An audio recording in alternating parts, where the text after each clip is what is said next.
All right, we're at the north end of the site. I-68's to our back, and we're looking south. We'll start the video. If you notice off to the right, as Tim stated, you can see the spillway, more and more of it coming into shape. They're focused right now on the walls, and those are going up nicely. They then will follow with the floor. We expect them to probably finish that spillway maybe by the first of the year. So the subcontractor doing that work is doing a very good job. We'll now, as the video turns to the left a little bit, you'll be able to see the footprint of the dam foundation. And the brown area that I'm circling with my cursor, that's the foundation of the core material. And that's the very critical material. It's clay. It will be the impervious part of the dam. So that's going in. In the front of that, you can see this area here. And that is the beginning of the horizontal filter drain, excuse me. Between the core area and the downstream fill material, there will be a drainage blanket. And this is the beginning of that construction. The pink and the white are the same material. The pink has a little more moisture in it, but it's the same material. It's the first layer. It's sand. It'll be about 36 inches deep. And along the bottom here, you see these manholes sticking up. There's a perforated pipe in there that this drainage blanket will drain to, and that will allow any moisture to get, the dam will be impervious, but there's always a possibility some moisture could get through it. This will carry it away properly so that it doesn't affect the structure of the dam. Let the video play here a little bit. You see the bulldozer moving the sand around it. This is rolled in with a compactor in different layers. The core material is compacted every 9 inches. If you look here, you see this dozer working along. If you remember, this is the drainage pipe that, as of today, is now covered. So it's even further along than this. He's working very carefully around that pipe. We'll use a much smaller compacting unit over top of that pipe until we get a foot or so above it, so we don't do any damage.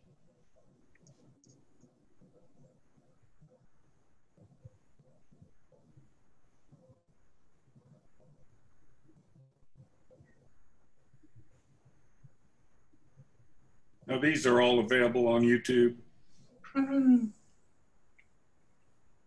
Chris Dale would have to answer that. I believe he is posting these videos. Yeah, I usually edit them out and get them on YouTube and Facebook. It's really cool. Yeah, now, as Tim said, now we should really see some progress on this core material. Once they get above the pipe, they can move a little faster. Once they get the horizontal drain in, the second layer, there's a layer of gravel that goes over this, but once they get that, then they can move a little faster. And now you can see what's referred to as the left abutment. I know it looks like it's right, but it's really the left abutment. And you see how the keyway comes up out of the trench. They've got the rock prepared around that keyway so that as they bring material up, it will properly adhere to that surface. That's really a clean surface at this point. And you can see the complexity of some of the spillway walls that they're pouring. It's pretty awesome to watch them do that. We'll spin around here. Upper right, you still see the material being processed. And in the background, there's a second area they've started. There's another screen there.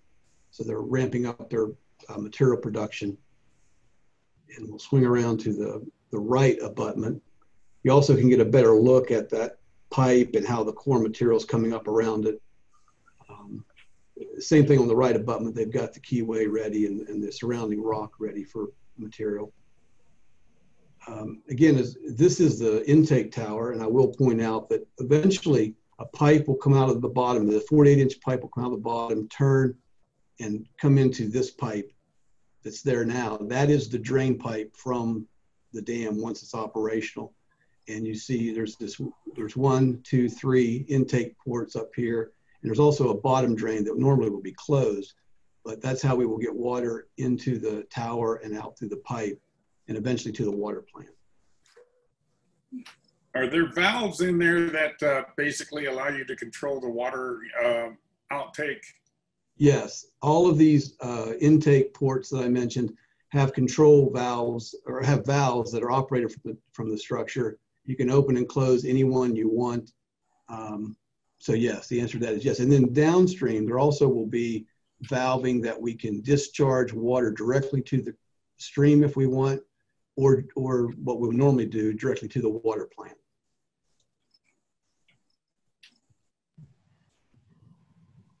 And you see a load of material coming in. So that's kind of where that project is at.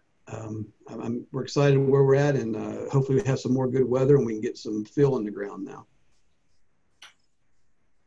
Thanks, how many cubic yards of dirt has had to be moved? Any idea?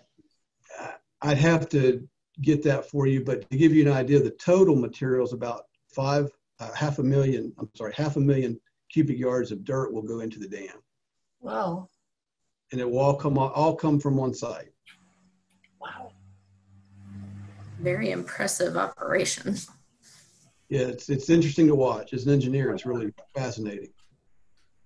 Yeah, I was just going to say it is exactly that. It's fascinating, and I think these videos show why those of us who are engineers became engineers, and just a lifelong love affair with Tonka toys. Yeah. I was just thinking exactly that. You get to be big kids.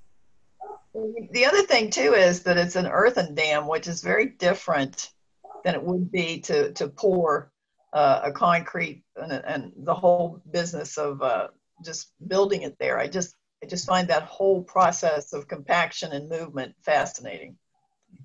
Yeah, it's we of course considered the feasibility of a concrete dam. It would have been probably faster to build, but much significantly more expensive.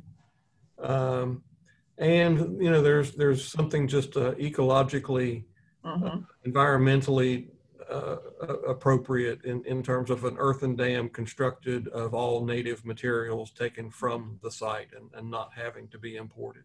Yeah, I agree. I think that's great. Yeah. So thanks, Jim.